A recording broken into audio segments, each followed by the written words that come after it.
Good evening. We'll call this regular meeting of council to order for Tuesday, February the 11th, 2014. I'll ask council to consider the recommendation that the agenda for the regular council meeting of February 11th, 2014 be adopted as circulated. Moved by Councillor Kenny, seconded by Councillor Carlick-Pearson. Is there any discussion? Question's been called. Those in favor? Thank you. Anybody opposed? Motion passes. For council's consideration, there's 3 sets of minutes. 2 are recommended for adoption. 1 is recommended to be received. The difference are that the 2 that are recommended for adoption are special and regular council meeting minutes, and the 3rd one are minutes from a committee of the whole. So the first one are the minutes of the special council meeting of September 20th, 2014. The recommendation is that those minutes be adopted. I'm sorry, what did I say? Wishful thinking, perhaps. January 20th, 2014 be adopted. Thank you. Pardon me. Moved by Councillor Carlick-Pearson, seconded by Councillor Ashley, that those minutes be adopted. Are there any errors or omissions? Question's been called. Those in favor? Thank you. For council's consideration are the minutes of the regular council meeting of January 20th, 2014. The recommendation is that they be adopted. Moved by Councillor Kenny, seconded by Councillor Ashley. Are there any errors or omissions? Question's been called. Those in favor? Thank you. Those minutes are also adopted. And the 3rd set of minutes are the minutes of the Committee of the Whole meeting of January 20th, 2014. And the recommendation is that they be received. Moved by Councillor Carlick-Pearson, seconded by Councillor Cunningham. Are there any errors or omissions? Question's been called. Those in favor? Thank you. Those minutes are received. Next on the agenda are reports and recommendations. And the first, yes? Put it on number 6. Resolutions from closed meetings. I'll ask the acting corporate administrator to read out resolutions from closed meetings. Thank you, Your Worship. That are to be released to the public. The resolution that is adopted and released is that the Visitor Information Center be appointed to Tourism Prince Rupert as of January 21st, 2014. Thank you. We'll move on to reports and recommendations. The first one is a report from the city planner, and this is an application for a development variance permit for the residents at 343 7th Avenue East. And the recommendation is that the development variance permit, application number DP-14-01 for 343 7th Avenue East, proceed to public notification. I'll ask staff to give the background on the requested application and the reasons for it. Yeah, this is a simple application to affect a development variance permit to permit vary the height of the building from 30 to 33 feet. And we'll proceed with the notification. Thank you. Councillor Carlick-Pearson. Is there any obstructions to the neighbors? And or have the neighbors been consulted? That's the idea of the notification. That'd be the next step, so we'd get information back if there's any problems with it from the neighborhood. I'll recommend that the development variance permit be proceed to public notification. Thank you. Seconded by Councillor Cunningham. Any discussion? Councillor Ashley. I'm just seeking clarification, and I just might have heard it wrong. When I'm reading the background, it said that it would exceed the height by 2.5 meters, but I thought they said that 3 feet was said, so I'm just, which one is correct? Mr. Long.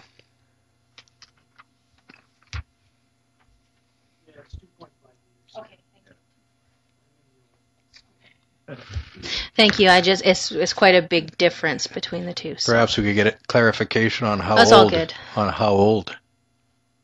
You said you're in old school. How old? It's same school as you, Your Worship. That's no excuse, even though it's old. Is there any further questions? Question's been called. Those in favor? Thank you. That recommendation is adopted. Next is a report from the Chief Financial Officer, and it's regarding community enhancement grants. The recommendation is that Council finalize the community enhancement grant process begun at the end of 2013 and decide on final amounts to award for 2014.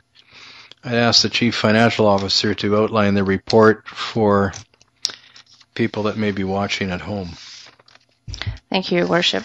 On December the 9th, Council awarded the community enhancement grants and reserved the right to finalize grants for 3 others to early 2014.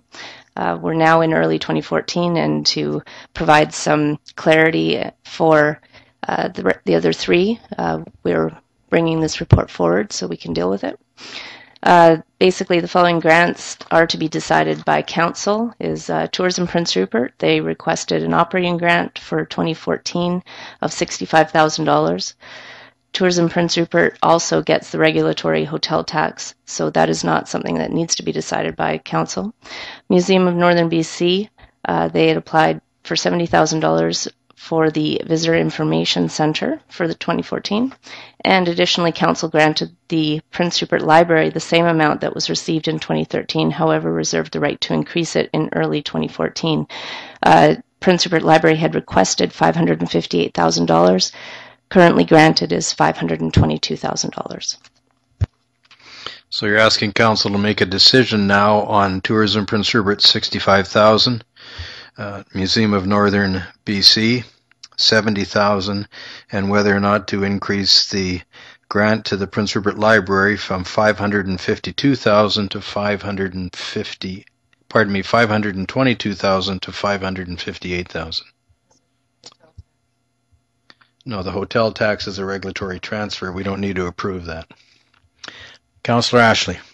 Well, I'm going to move the following: that we grant Tourism Prince Rupert the $65,000 they requested, that the regulatory grant for Tourism Prince Rupert hotel tax goes ahead, that we grant Tourism Prince Rupert the Visitor Information Center money for $70,000, since we just released that we were transferring that to Tourism Prince Rupert, and that we grant the additional money that was requested by the Prince Rupert Library. From the $552,000 to $558,000. From the 522 to the 558, but yes. There you go. Maybe I need new glasses. That's twice tonight. Thank you, though. So it's been moved. Is there a seconder? Seconded by Councillor Kinney. Discussion, members of Council. Councillor Garon and then Councillor Thorkelson. I'll be voting against the motion because I think we need to hold the line on the library grant at $522,000. I think until we get more tax dollars in the community, it's not appropriate to go ahead with that. Okay, thank you. Councillor Thorkelson. Well, I disagree with the library because I think that the library is trying to negotiate with CUPE workers the same as the City of Prince Rupert is going to. I think they produced a budget, and I think that they held the line for about 10 years on grants that were lower than what they had originally received in the early 2000s. So their grants went down and would just be creeping up to what they had received previous to their first cuts that they had. What I am concerned about, though, is that Tourism Prince Rupert tax. I thought they were guessing that they're going to get over $200,000. Is that correct? Staff? At the time of the original report in the initial application, they just put down the amount that it had been in 2013 because 2012, because that was the best guess. 2013 came in. Final numbers haven't been received from the province, but it'll probably be approximately about $200,000.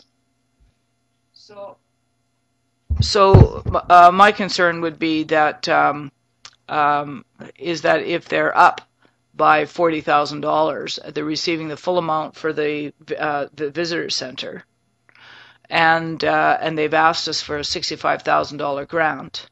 I'm fully prepared to have move the visitor center to them for $70,000. But if they're up by $200,000, maybe we can ease Councillor Garon's financial concerns by taking $40,000, so giving them a grant of $25,000, which would make them whole. If they're going to be collecting $200,000, because that's a difference of $40,000, correct? And so $65,000. Well, you're looking for a $36,000 difference here between what the library had in the past and what they're getting now. And are you saying, because you may understand it, I don't think everybody else does, that we could perhaps take $36,000 from the Visitor Information Center money of $70,000? Is that what you're saying? Well, I was actually going to say take the $36,000 from the $65,000 from the Tourism Prince Rupert. I see. They're Okay. getting the whole. They're getting the $65,000. They're going to have the $200,000, and they're going to have the Right. $70,000. So So from that pot. So I was thinking that we would reduce it from the TPR budget by $36,000, which would enable us to give $558 to the library. right. So thank you for that. Are you proposing that as an amendment to the motion? If that would be considered to be an amendment, then I would propose that, yes. I would be prepared to accept that. I can't remember the second. Mrs. Bombin. Who seconded my motion? Councillor Kinney seconded the motion. Is that okay with you, Councillor? Yes, it is.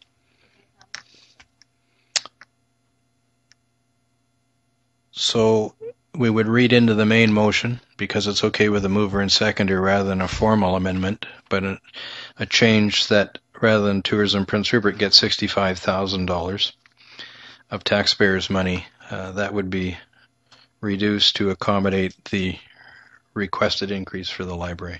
Is that clear to everybody? Councillor Carlick-Pearson.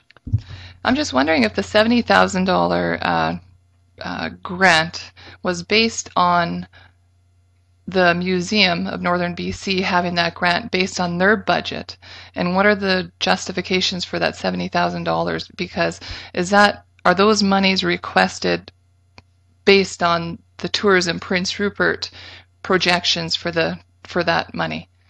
It was based on a request of the Museum of Northern British Columbia.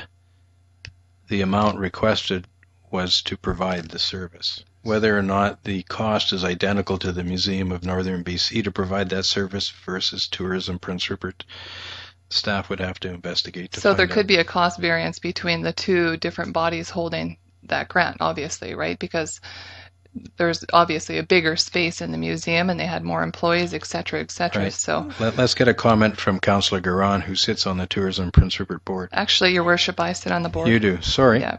Well, let's get a comment from Councillor Garon. Anyway. Thank you, Your Worship. I used to sit on the board, and I know There you for go. years the VIC grant has always been around $70,000.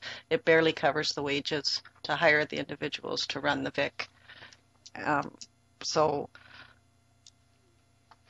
if we're going to take money, we're I better off to take I it wouldn't from take the any other. money away from there at all. And I wouldn't take any money away from Tourism Prince Rupert. I think if we want to build our tax base, we need to work on our tourism and all our other industries in order to raise more taxes so we can pay the museum or the library more money in the future. I just don't see it happening right now. Okay. Thank you. Councillor Carlick-Pearson. I sit on the tourism board, and looking at our past budgets and whatnot, we're definitely in a deficit. So I wouldn't suggest taking anything from the tourism grant as of yet, because we're reestablishing, we're restructuring. So I think that needs to stay. However, I would be interested in looking at decreasing the Museum of Northern BC, because we aren't actually employing. Yeah, I understand that. Yes, so I'm saying don't take away from the Tourism Prince Rupert, but the Visitor Center to suggest taking out of there, like Councillor Thorkelson had mentioned. So, Councillor Carlick-Pearson, rather than take $36,000 to support the library with their new requested amount of $36,000, which is the difference from the 2013 grant to the request for 2014, rather than take it from the $65,000 as identified in the report, you're suggesting that we take it from the Visitor Operations Center.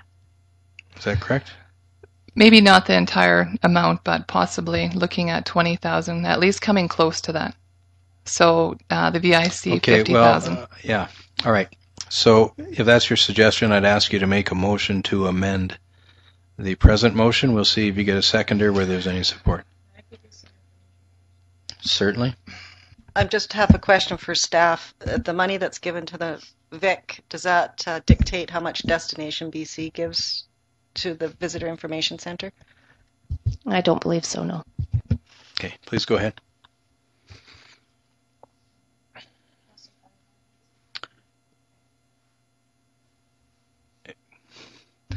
So I would suggest that we take 20,000 actually to grant the Museum of Northern British Columbia with $50,000 to the VIC and leave everything else as is. Well, actually, the Museum of Northern British Columbia is no longer operating the VIC. It's actually Tourism Prince Rupert that's operating. Yes, so that's right. You're suggesting to take from the $70,000 that's been requested to operate the Visitor Information Center, you're suggesting to take $50,000. You're taking $50,000 or $20,000 to the library? $20,000 to the library. Thank you. Yeah, about $50,000 to the VIC. So that's right. There's been a motion made. Is there a seconder to that? There's no seconder. Okay. So we'll go back to the main motion. Mrs. Bombin, would you please read the main motion? It was moved to grant $29,000 for the regular operating to Tourism Prince Rupert, $70,000 to Tourism Prince Rupert to operate the VIC, and the additional $36,000 that would have made up Tourism Prince Rupert's original request of $65,000 be granted to the library to make their grant request of $558,000 whole. Thank you very much. Councillor Cunningham, you had your hand up.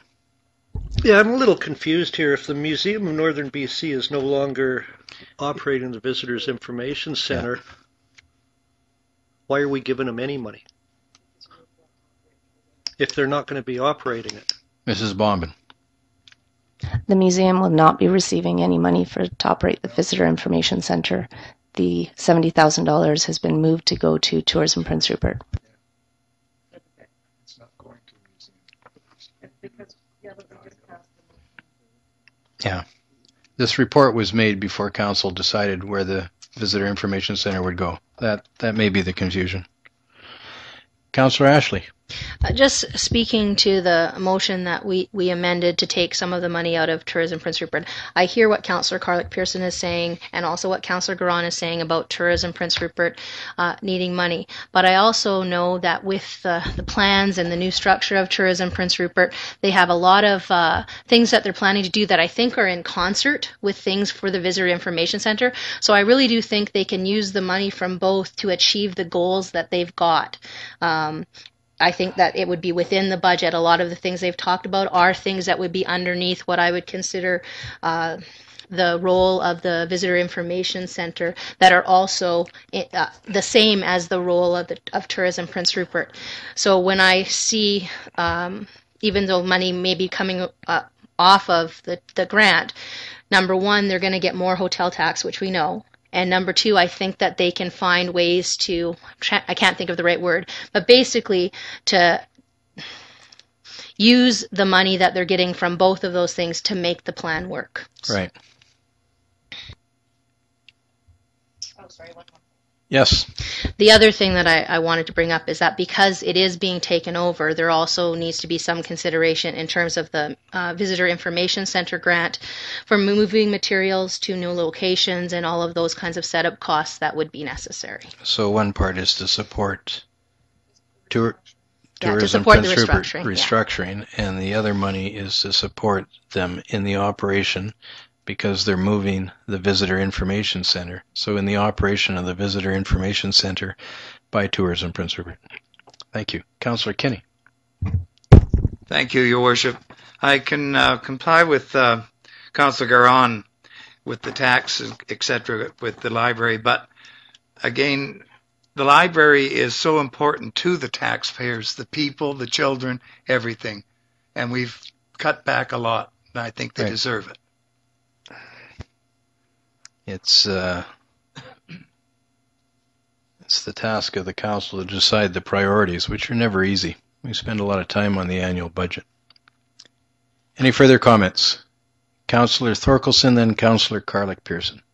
I just want to say that I believe that the hotel tax, when we were discussing things with the hotel group, I think that they suggested that the tax would be in excess of $200,000 next year. And so I don't believe that they're going to have less money. I believe they're going to have more money because the hotel tax is going to be even higher.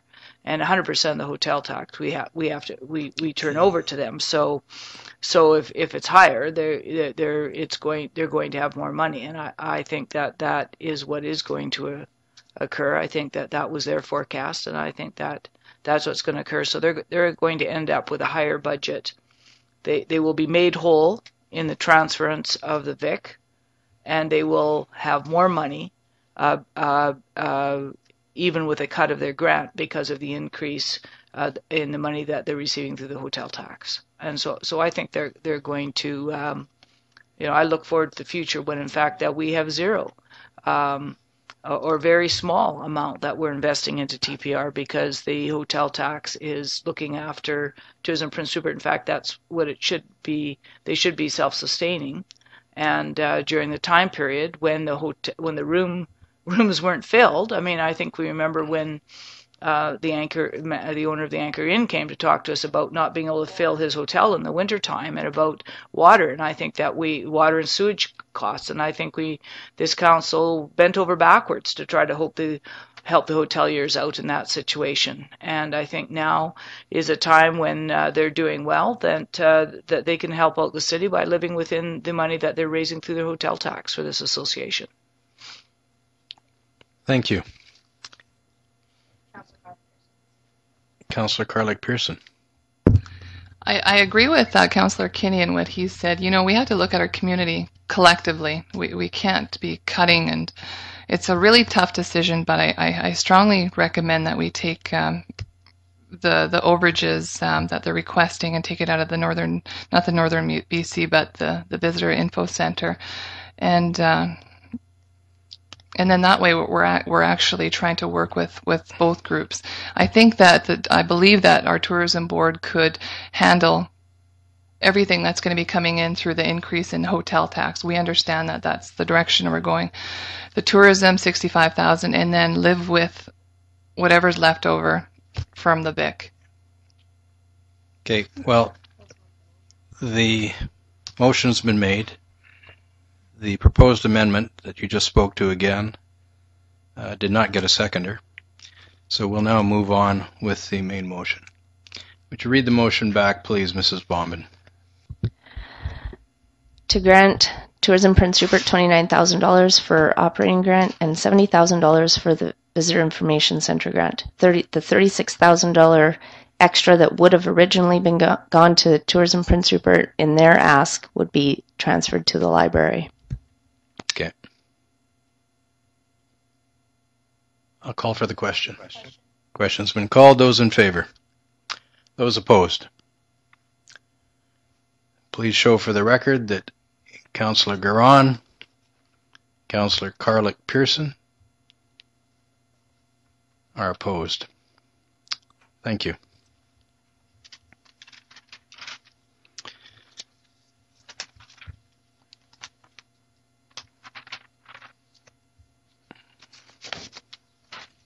Good discussion there, good points of view. Next is a report from the building inspector and the corporate administrator, and it's concerning the removal of shipping containers. It comes with the recommendation that the shipping containers located on property legally described as Lot 23, Block 24, Section 1, Range 5, Plan PRP 923, District Lot 251, with a property identification number of 014-773-309, be ordered removed as it is in violation with Section 3.1210B of the City of Prince Rupert Zoning Bylaw number 3286, 2009, and that for the purpose of this resolution, remove or demolish shall mean to either remove or cause to be removed all building components, including but not limited to the roof, beams, floors,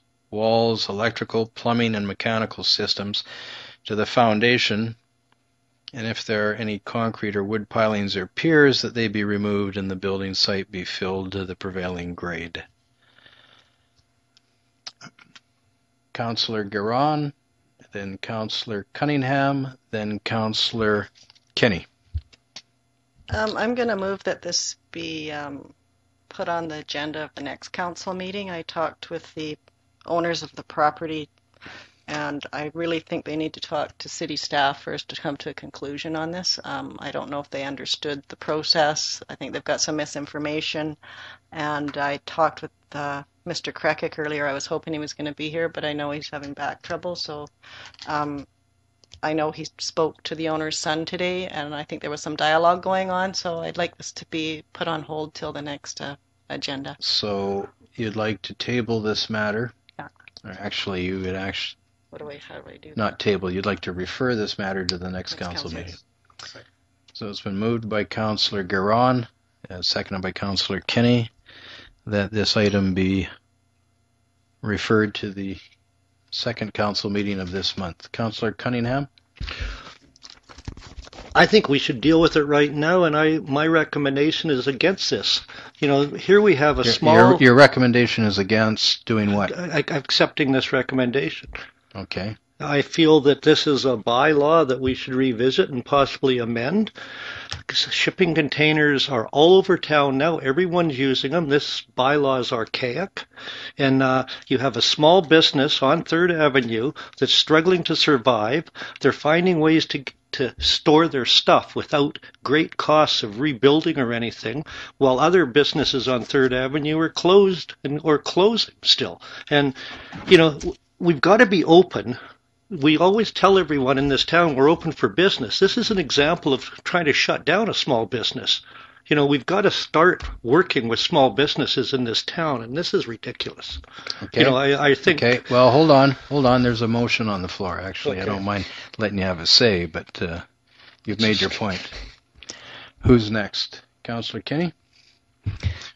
Thank you, Your Worship. I agree with Councillor Cunningham, but I understand that Mr. Grech has talked to Mr. Mante's son, and they've given them a few suggestions on what they could do.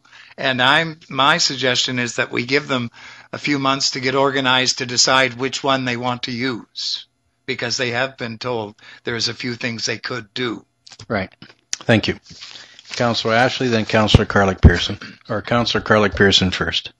I agree. I totally agree with Councillor Cunningham on this. And, you know, whenever I go by the store and see different things, whether it's their store or somewhere else, it doesn't look like they're unsightly. It looks like they're productive. It looks like they're in business. It looks like they have things coming and going. I see pellets with a forklift going in and out of there and people lining up. Where else are they going to go to get pellets? Where else are they going to unload? We have a limited amount of space in Prince Rupert as it is for businesses. These guys offer a good service to people in Prince Rupert, and I totally don't agree with this, and I too think this is archaic, and we need to look at this bylaw. Thank you. Councillor Ashley. I'm just going to speak in favor of the motion of tabling it, not because I don't agree with what's been said by Councillor Cunningham and Councillor Carlick-Pearson and other councillors, but what I'd like to do is give staff a chance to look at the bylaw to perhaps bring it forward to us so we can see it, and take a look at, because when I look around town, I see shipping containers all over the place, and yet we've got this one complaint about this one particular, because that's how our bylaws work, right? Or complaint Well, certainly, and it should be borne in mind that staff are only doing what they have to do in accordance with the bylaws, which were set up and adopted by the council. Absolutely, and this is not a complaint against staff. This is just simply, it's something that's come up because it's a bylaw that hasn't been looked at for a long time, and so it probably needs to be looked at. So I agree with tabling it until we have more information, and then we can maybe look at doing some sort of a zoning bylaw change to see what makes sense. Because I do see them all over the place, and I think it needs, whatever we're doing needs to be fair for everything. So if it looks like there are a lot of businesses that are using them for storage because of cost and other things, then I think we maybe need to take a relook at the bylaw. Right. Councillor Thorkelson. Well, I agree with the motion because I think if there's negotiations going on, that can solve this issue. I never have a problem looking at a bylaw for the future. I also don't have a problem in looking at changing a bylaw that and maybe saying, if you put siding on it, or if you put it inside a garage or something that, at least, as long as it's not creating a fire hazard, right? I don't have a problem with us looking at that as well. Although I am not in the, I don't want to see a proliferation,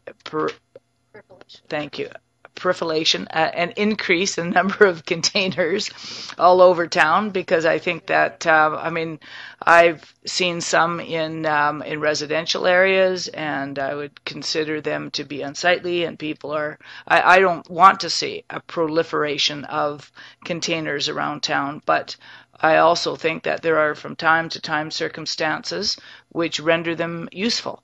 And I think that, we should explore that and see if our bylaw needs changing. I don't have a problem doing that. But aside from that, if there is a way that this can be resolved that meets both the city's present needs and it meets the, matches the bylaw and makes it so that the owner can continue to have the use of those containers, but they are now in compliance, then I think I agree. I wholly agree with that motion. I think that was a good motion.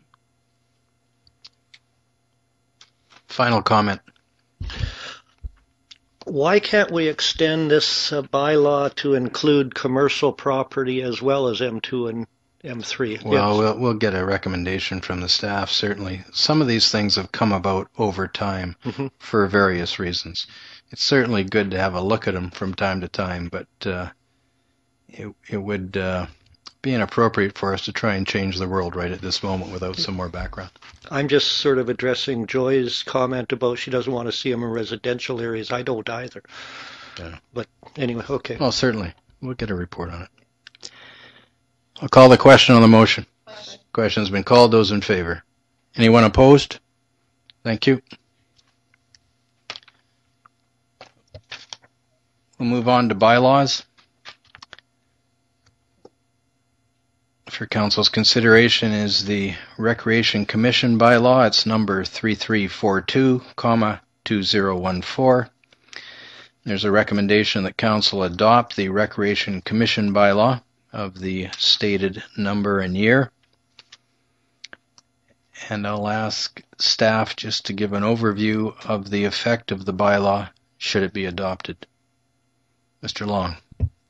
Thank you, Worship. One thing I could just point out, a typographical error there that says under membership 7 should actually say 9. Thank you. Yeah, there was a motion made by the council. You'll see that A and B actually add up to 9. Yes. So that proves that I can actually add.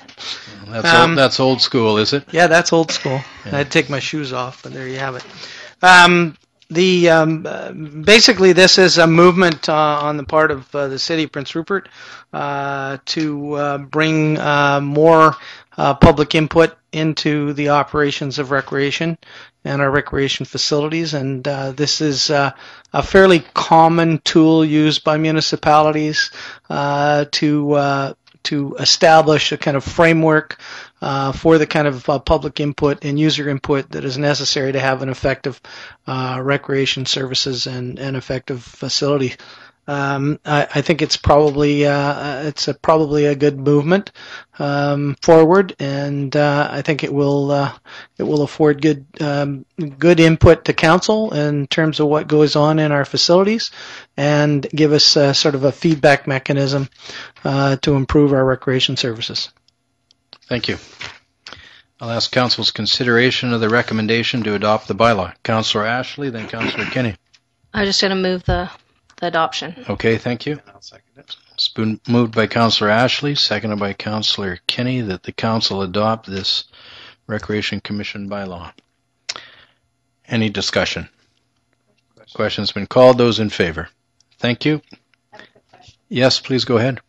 So my question is, now that we've adopted this, I'm just wondering, I'm assuming we're going to be advertising for people. Do we have a timeline for when that's going to happen? Let's not assume. Let's ask staff, and then it would need to be make a motion to drive it forward.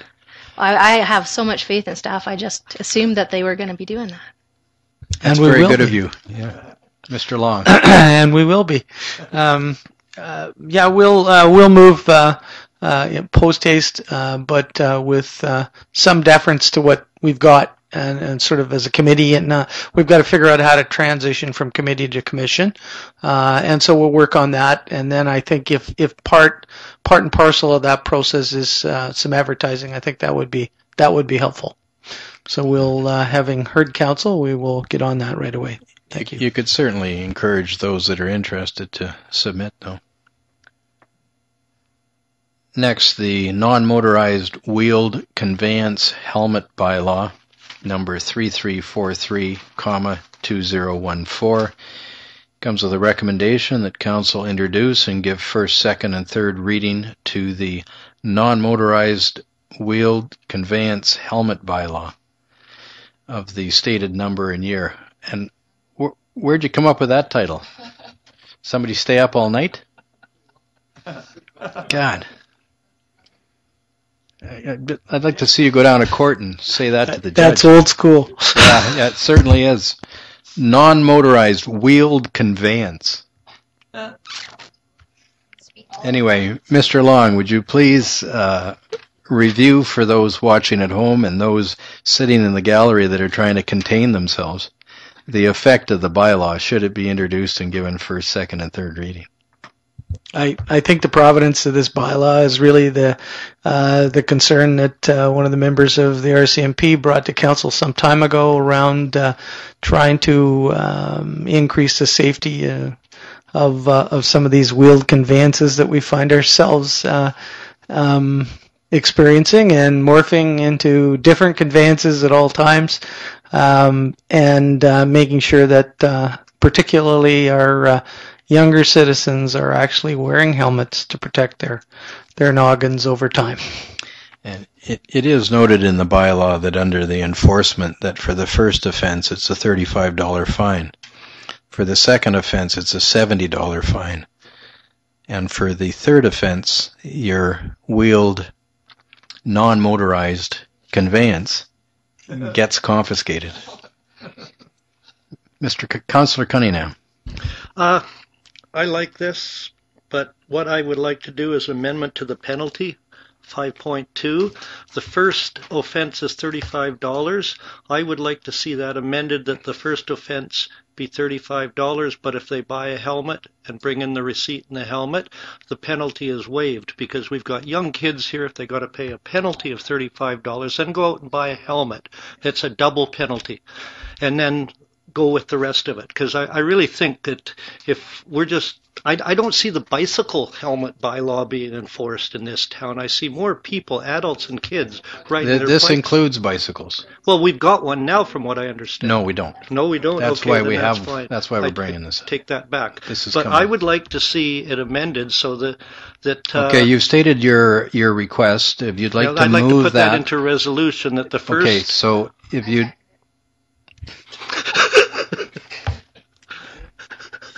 Please state it again. That the first penalty or fine of $35 be changed, that they bring in a receipt with a helmet. They do not have to pay the fine.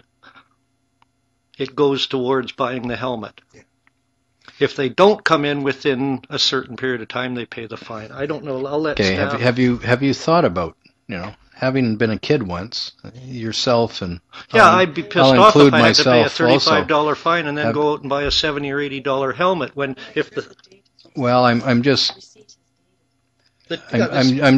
just wondering how many kids are going to come in with the same receipt and same helmet. That's something we're going to have to deal with, but Well, so you're asking now. Hold on. The second offense is still going to be $70. And, so they get away with the first one, but they're doubled up, and then they got to get a helmet anyway, so it doesn't matter. But I'm just giving the kids a break here and saying... In my opinion, Councillor Cunningham, you're a harsh individual. No, harsher than you. Old school. Councillor Garon, then Councillor Carlick Pearson, then Councillor I belong Ashley. to the middle school. I don't see where this addresses what was going on this summer with these longboarders. The risk takers are not going to wear the helmets. You're going to have to chase them down. There's small children go outside with their helmets on because their parents tell them to, and they take their helmet off somewhere along the way.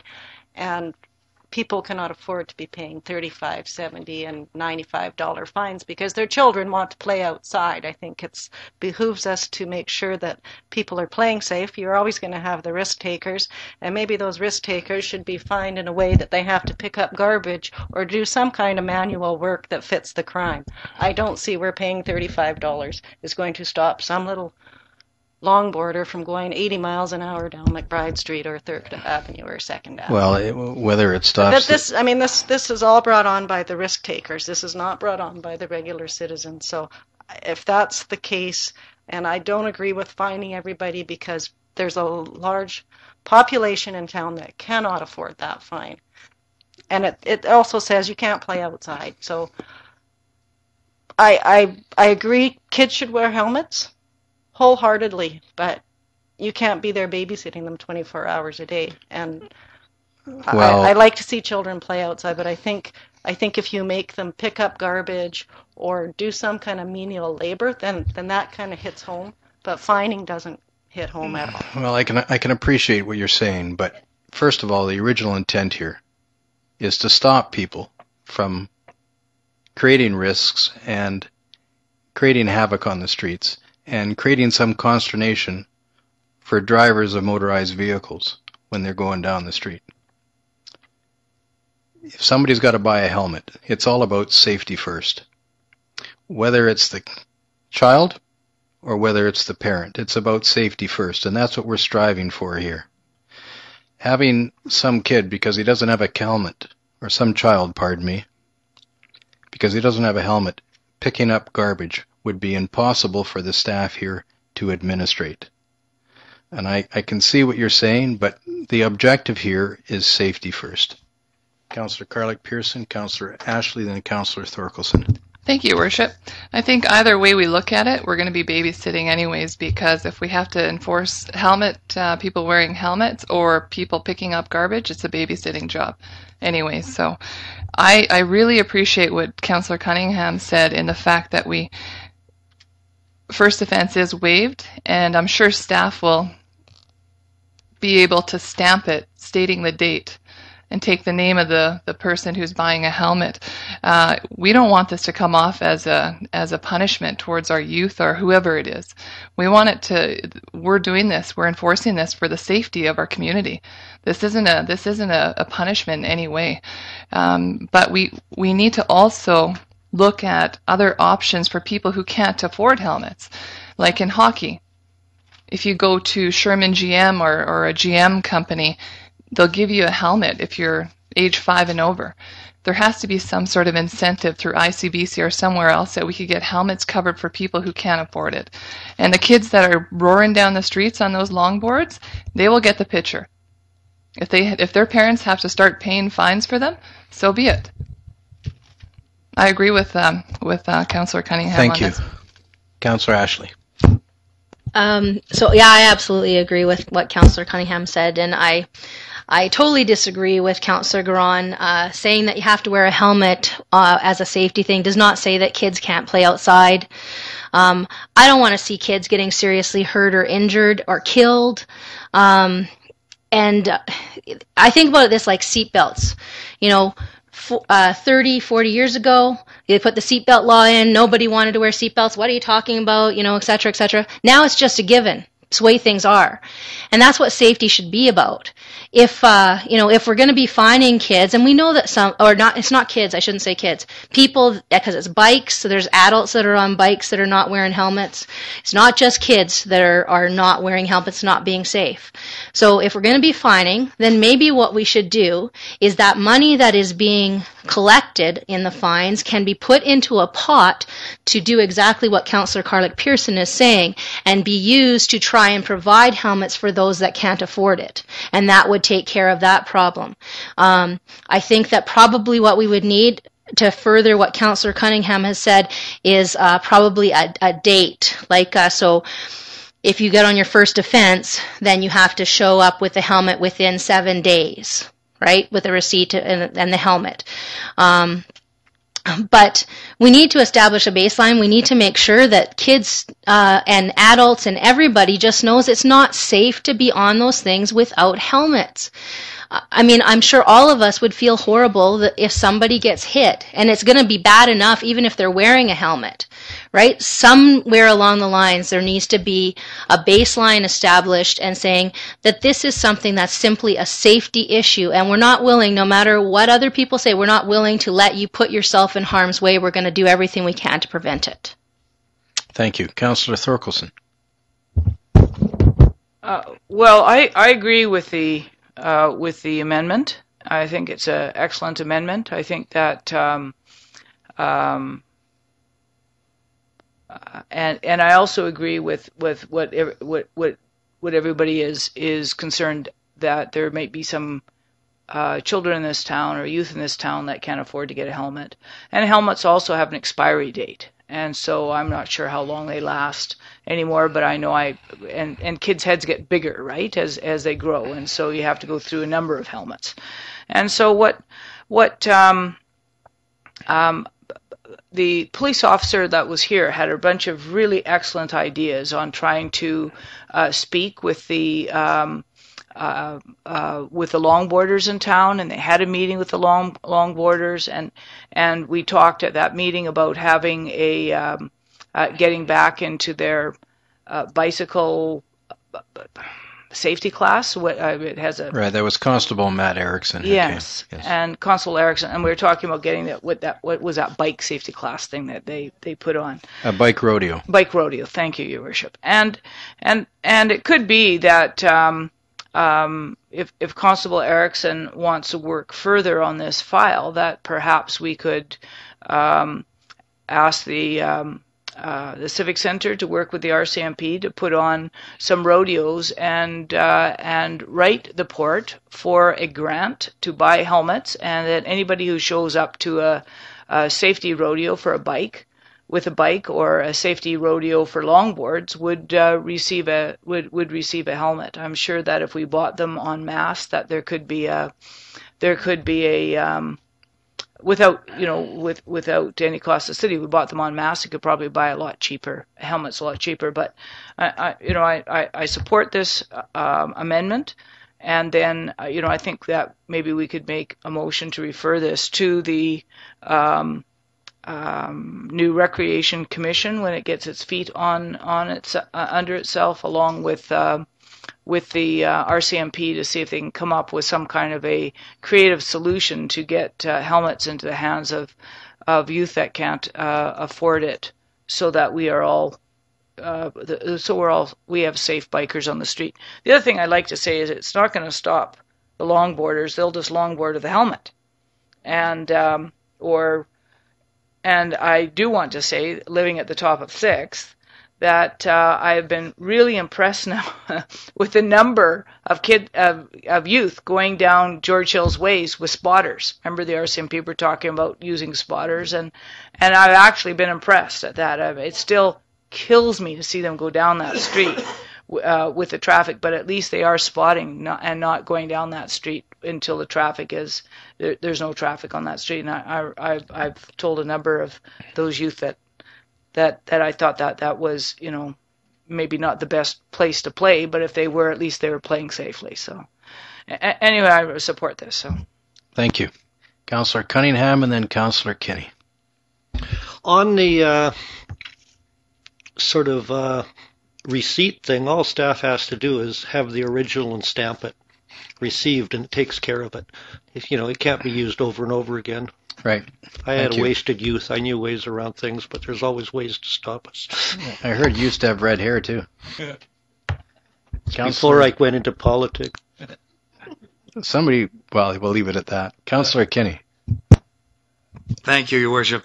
With the administration, I really like what the idea of the Director of Parks, Recreation and Culture are going to be designated people to watch and enforce this bylaw when we pass it, if we pass it. And the peace officer may enforce all sections of the bylaw. So we got quite a few people out there to look over them. Right. And watch. Okay. Mrs. Bombin, would you like to read back the amendment to a bylaw? To amend 5.2, that the $35 fine is waived if the receipt is provided proving purchase of helmet within 7 days of fine being issued. Thank you. I'll ask Council's consideration of that. Question's been called. Those in favor? Anybody opposed? Please show for the record Councillor Garon is opposed. Now I'll ask Council's consideration of the introduction and the first and second and third reading of the said bylaw number 3343, 2014. Ashley. I'll move the recommendation. Thank you. Moved by Councillor Ashley, seconded by Councillor Kinney. Any discussion with regards to the bylaw itself? Hearing question's been called. Those in favor? Thank you. That motion is adopted. We'll move on to the report from the City Manager. Mr. Long. Thank you, Your Worship. I'll present a report at the end of the month. Okay, thank you. We'll move on to reports, questions, and inquiries from members of Council. Councillor Kinney. Thank you, Your Worship. I just want to pay thanks to the people that put on the fantastic luncheon at the Nisga'a Hall for the homeless and the information that everybody received from it. I think it went a long way, and it's got everything off to a good start. Thank you. Anything further? Okay. Yes, please go ahead. I just wanted to say for people who missed the opening ceremonies at the All Native that you sure missed a show. The auditorium floor was plugged with it was the Haida who were doing the opening ceremony, and the Council of Haida Nations brought people over came over from just to perform from Haida Gwaii, and also from Skidegate and Masset and places in between. There are people from Prince Rupert. There are even people from Vancouver who came up to dance in those opening ceremonies. So I think that it was a beautiful, exquisite performance, and the mayor gave the welcoming, and I think it was well received. No bad jokes, and or good jokes.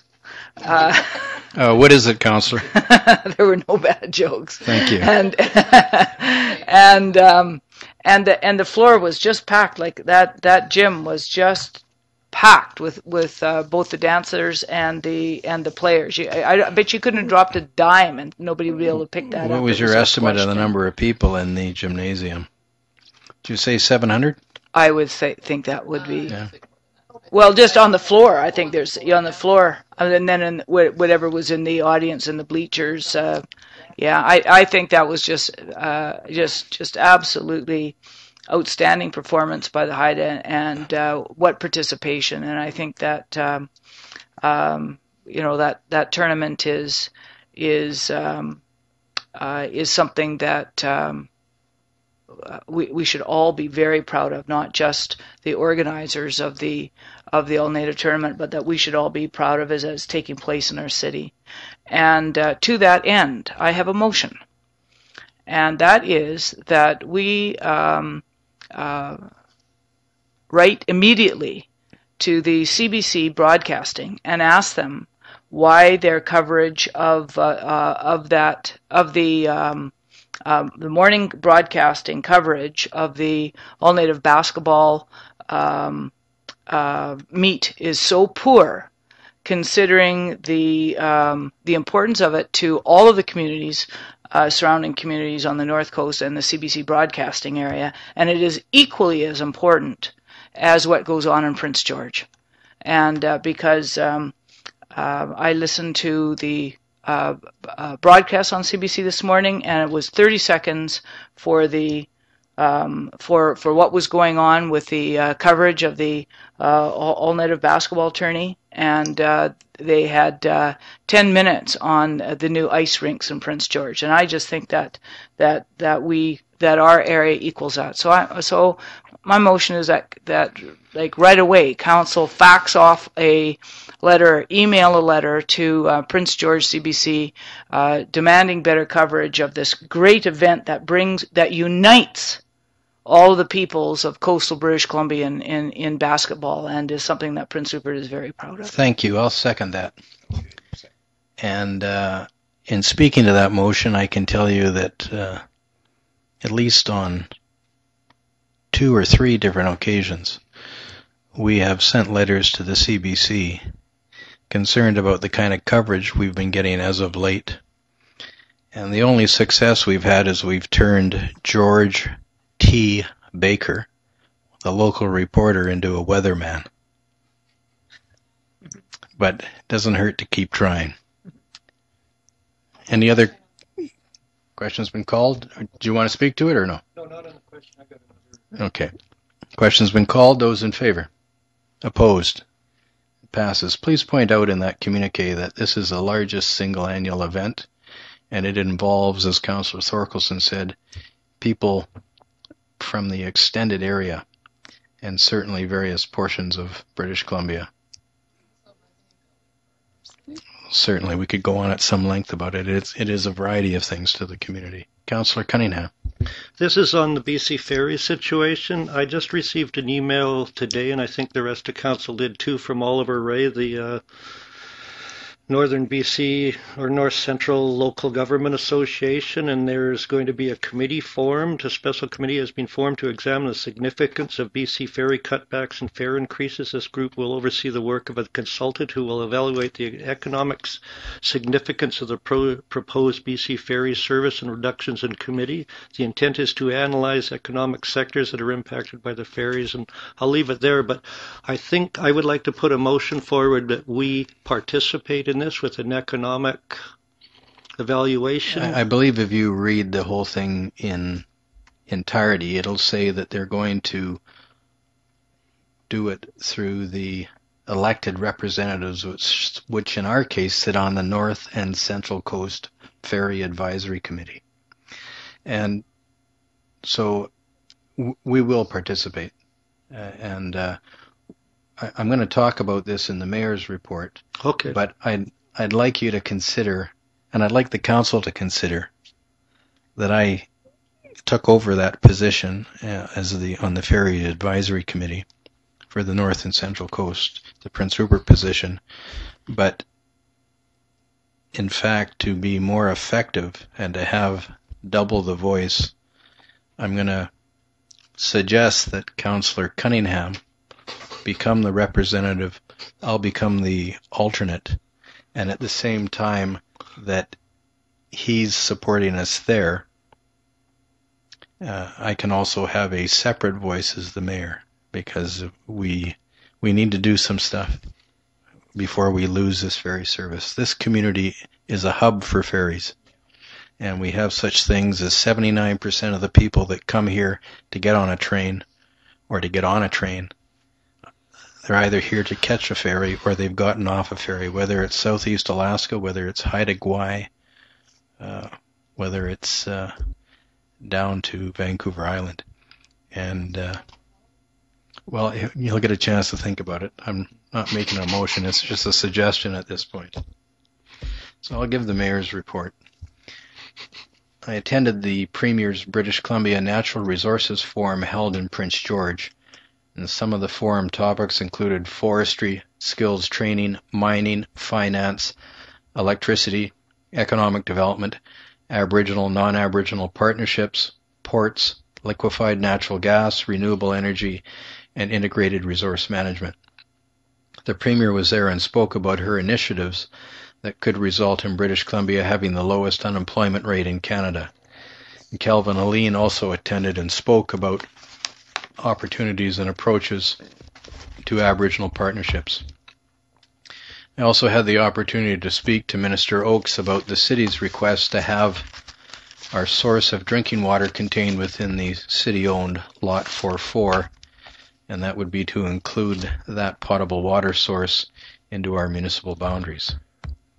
I also had an opportunity to speak to the Minister of State for Transportation and Infrastructure about the proposed reduction to BC ferry services and the negative effects that it could have on Prince Rupert and the other communities. I was also introduced to 3 separate representatives from different companies interested in purchase and/or port opportunities at Watson Island. Also, I'd hoped to attend a meeting with other municipal and regional district representatives and representatives of the Ministry of Transportation and Infrastructure to discuss a rural transportation initiative to possibly curtail hitchhiking along Highway 16. Unfortunately, some of the rural representatives were unavailable, and the ministry representative became ill. A discussion was held about a future meeting being scheduled through the rural representatives and taking place by conference call. On behalf of City Council and other residents, I attended the New Year's celebration put on by the Vietnamese community of Prince Rupert and provided a greeting and best wishes. I've also received the revised, updated 2014 cruise ship schedule, which now shows 11 ships will visit here, and each vessel will have passengers numbering anywhere from 72 to 684. Prince Rupert City staff have advised that both BC Hydro and Tree Canada have provided the city with support for a tree grant program.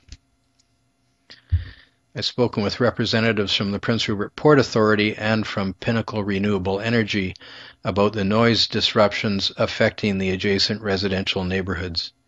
I've spoken to some of the neighbors about hammering and banging from the export terminal at Christmas during evenings and other odd hours.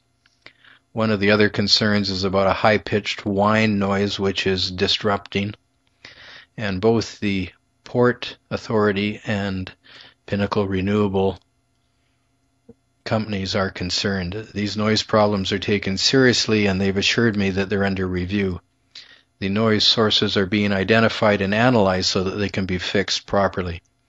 One of the problems, and perhaps the most offensive, has been identified on the center equipment stack between the sets of silos, 2 on either side, and it is being analyzed and may be changed out or isolated. The representatives emphasize that the noise concerns are being taken seriously and they're searching for solutions. And the council will be meeting with representatives of the port, and we'll have an opportunity to talk about that.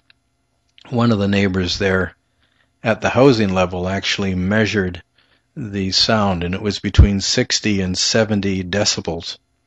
And yet when he went down as close as he could, lower down in elevation to the property, closer to the silos or closer to the export terminal, but away from the height of land where the houses were, the noise was significantly less. But there is a high-pitched whine there, and they believe it's something to do with the hydraulics. The company is aware of it, and there are some other sounds, and the company has pointed out that they are analyzing these, and they hope to get them fixed sooner rather than later. And in fact, they're actually very, very concerned about being a good neighbor. And it's been pointed out that sometimes when they start up such a facility, it takes 3 to 4 months to iron the bugs out. But they're aware. And it's hard to ask neighbors to have patience when something's happening 9 or 10 o'clock at night. The request of City Council, there was a public information session held at the Civic Center Auditorium. A variety of the social services agencies that are available in the community were present with information about various programs they either offer or sponsor. I was also there along with a City Hall senior staff member, and this information session allowed those interested to see what was available. I attended the Prince Rupert Senior Center Pancake Breakfast for the month of January, and these gatherings are open to anybody in the community. And this time around, they had a city employee, Mr. Kevin Movold, was actually in the kitchen, and as far as I know, everything was edible. And he did a good job. I understand he really did it on short notice, but it was great for him to step up. He's not a senior citizen, but perhaps he's paving the way. On behalf of City Council and our residents, I attended the Chinese New Year celebration put on by the Prince Rupert Chinese Association and provided a greeting and best wishes on behalf of Prince Rupert City Council and our residents. I attended a group meeting organized by Northwest Community College to hear stories and discuss issues around housing and the need for affordable, well-maintained housing. Also a diversity of housing. And there are larger families that cannot find 4 or 5 bedroom houses or apartments for rent. And Councillors Cunningham and Kinney were also in attendance. And individuals in attendance represented various organizations, and they were requested to submit information for consideration by the City Council. I pointed out that while the stories are useful, some hard copy information about what is going on would be well received here so that we could take that information and lobby the various ministries with good factual information.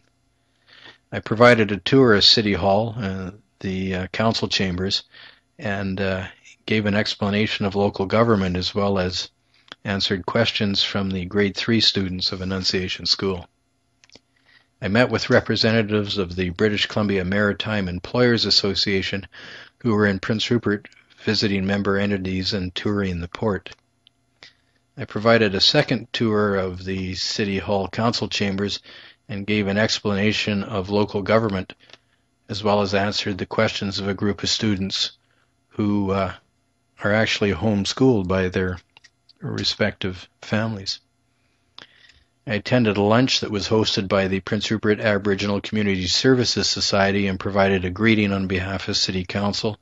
The lunch was held to call attention to the Homelessness and Poverty Week, along with Councillors Cunningham, Garon, and Kenny.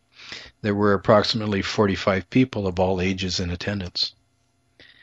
Many people are aware that the city's telecommunications company is transferring its cellular telephone service to TELUS Communications Company.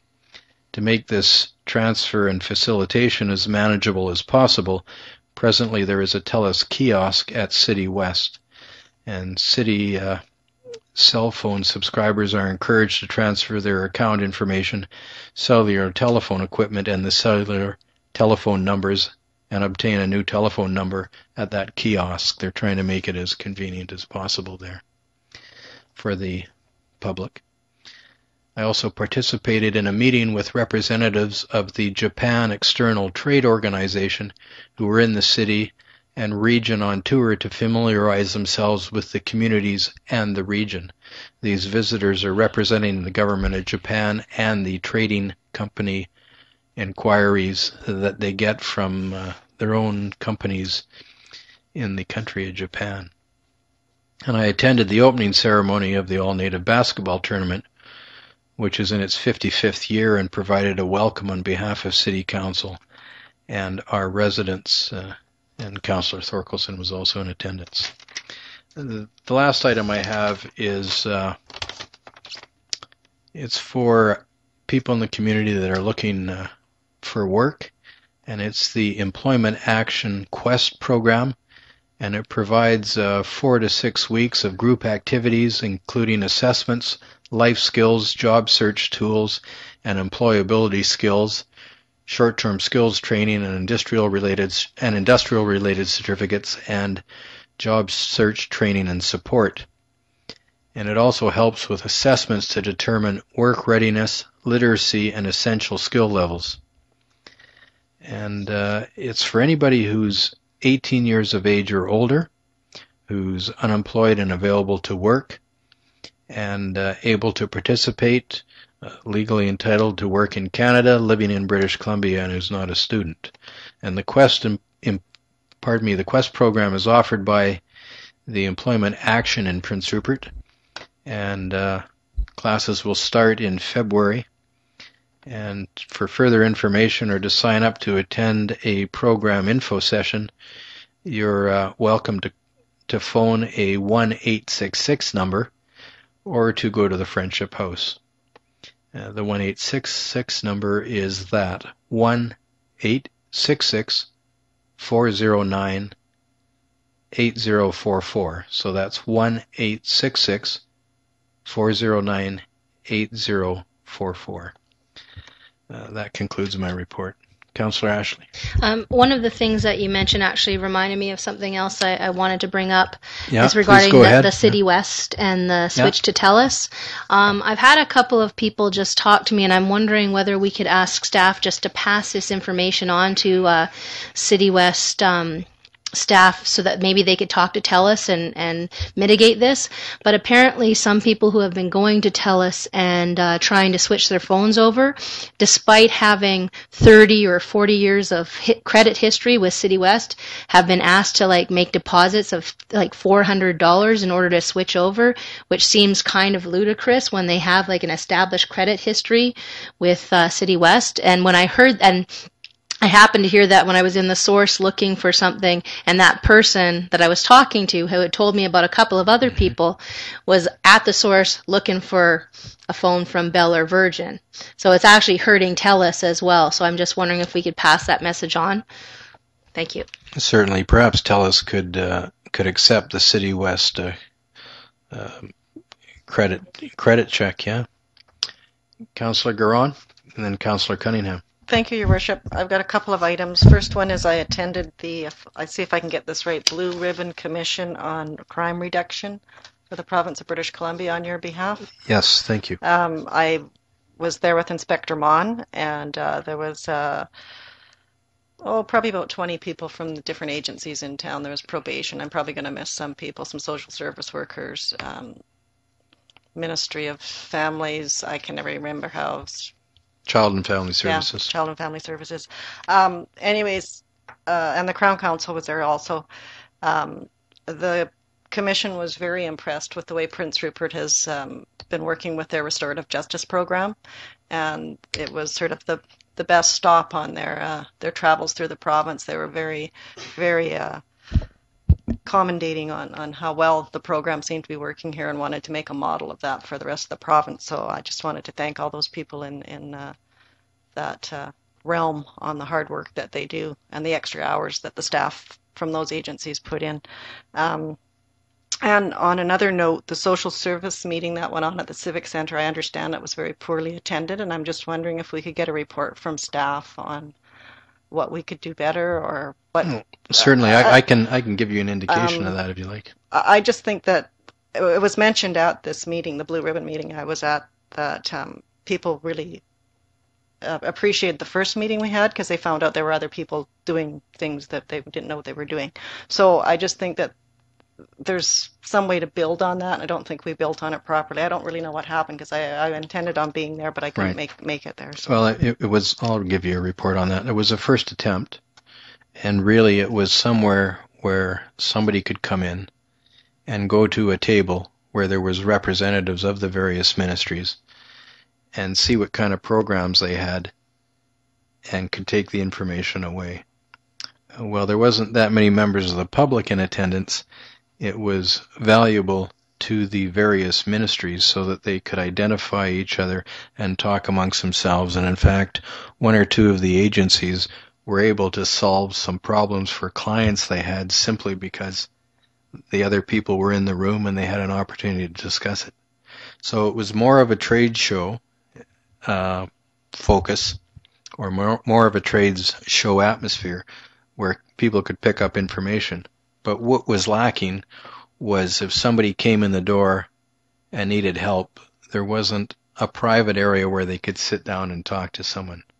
And of course, people that were looking for help, really, perhaps the intention from all the agencies was that you could pick up a variety of the information on various programs that were either supported or sponsored by the agency. But really, if they wanted to talk to you in private, to come down to their offices. But there was some thought that it could have been advertised better, but it was advertised in the newspaper. It was on the city's website.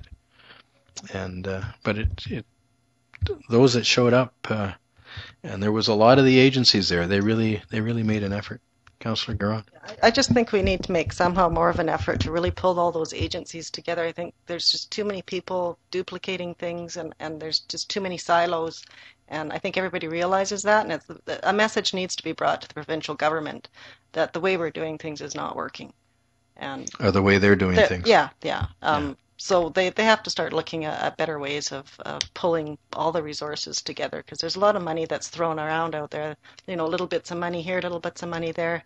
And if you put it into, I don't know what the answer is, but I know the system is broken and it needs to be fixed. And just by talking to the different groups that are involved, they do see the value in the work that other people do, but I think it needs to be more cohesive and more collaboration between different ministries to come together to solve the problems that we have. Thank you. Councillor Cunningham. A question more for the staff than anything. I noticed in our handout for January there was an article from Service Canada about grants available for hiring students during the summer for public sector and private companies under 50. And I just wanted to know if any of our departments took advantage of that. Mrs. Bombin. I know that they were looking into it and that the deadline was January 31st. We do have a collective agreement with QP 105, so therefore, if we were not able to actually do that, that would be because of the agreement between the city and the union. But I can follow up with that as well. Okay, I'd appreciate that, because the way I see it, any students hired are going to be getting union wages anyway, and I don't think there'd be a conflict there with a union contract. And if we can find any grants that we're getting benefits without having to match them or put anything in, I think this city right now can use them. And from what I understand, a lot of our departments are understaffed anyway. I know Donna could use more people. Yeah, a lot of them, unfortunately, aren't just outright grants. There are certain criteria you have to match. Yeah, but it's good to have a look at it. Councillor Kinney. Thank you, Your Worship. Going back to the other, Barry, Councillor Cunningham and myself were at that too, and down at the Civic Center, and we found it very, very informative, and it was good. Yeah, there was a variety of information there, certainly. Yeah, right. Councillor Cunningham. On that again, I believe when we were at that homeless forum at the college, it was identified there that the advertising wasn't specific to some of the groups that might have come, or the fact that it was at the Civic Center and they couldn't get there.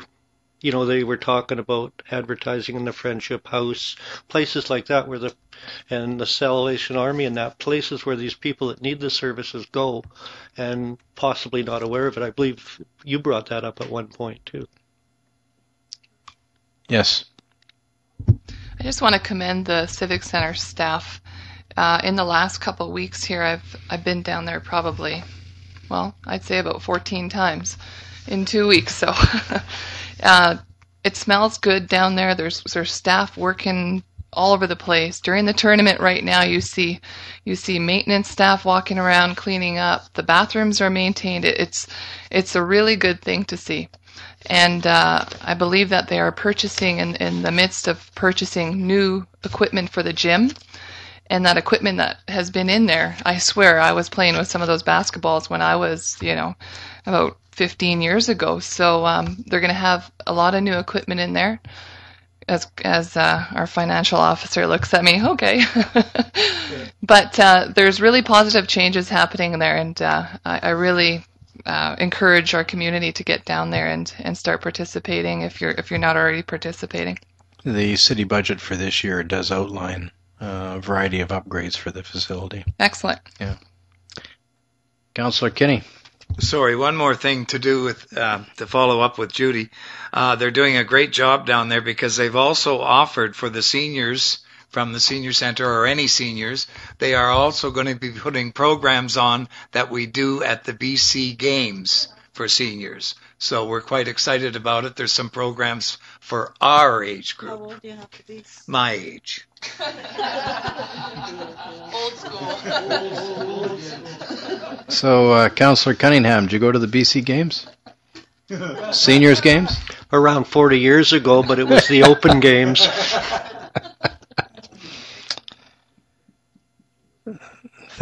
Yes.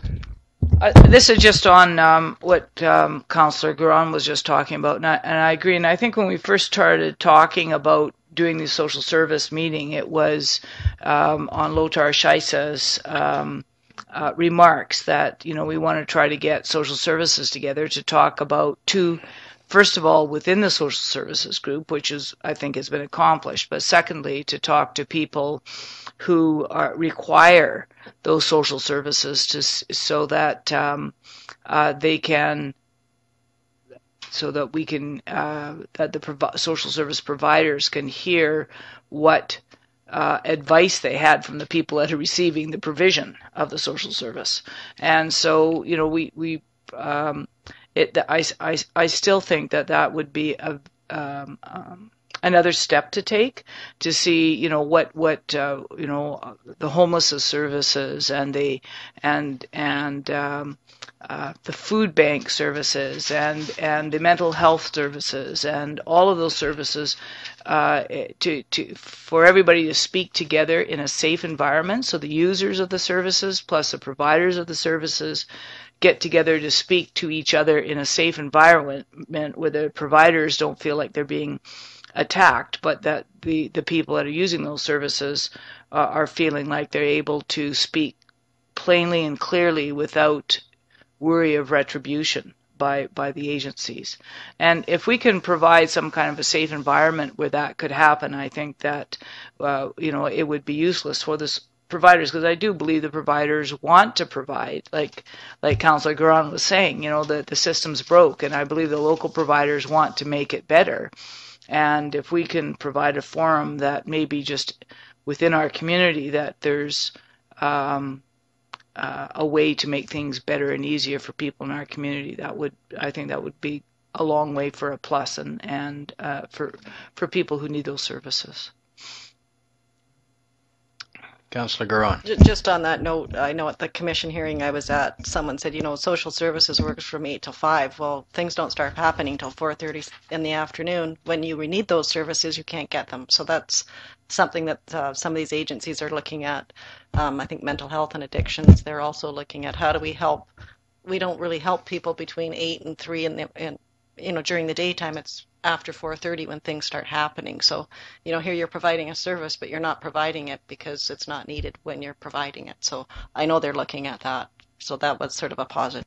Yeah, and Councillor Gordon Payne, I'm not sure it was when, in her present position at Northern Health, or when she was just an emergency, or not just a nurse, but when she was working as a nurse, that that she was saying that the night shift at the hospital was seeing so many people that had